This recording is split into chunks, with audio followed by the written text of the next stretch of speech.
ಸ್ನೇಹಿತರೆ, ಒಂದು ದಟ್ಟವಾದ ಅರಣ್ಯದ ಮಧ್ಯದಲ್ಲಿ ಒಂದು ನದಿ.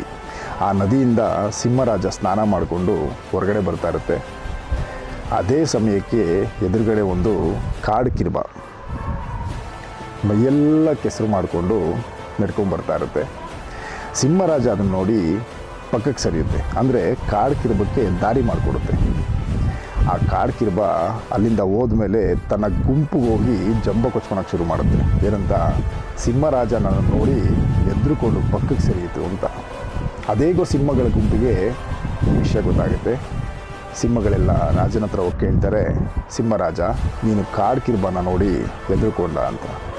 ಅದಕ್ಕೆ ಸಿಂಹರಾಜ ಹೇಳುತ್ತೆ, ನಾನು ಮನಸ್ಸು ಮಾಡಿದರೆ ಆ ಕಾಡು ಕಿರ್ಬನ ಒಂದೇ ಏಟಿಗೆ ಒಡೆದು ಮಲಗಿಸ್ಬೋದಿತ್ತು, ಆದರೆ ನನ್ನ ಕೈ ಹೊಲಸಾಗ್ತಿತ್ತು.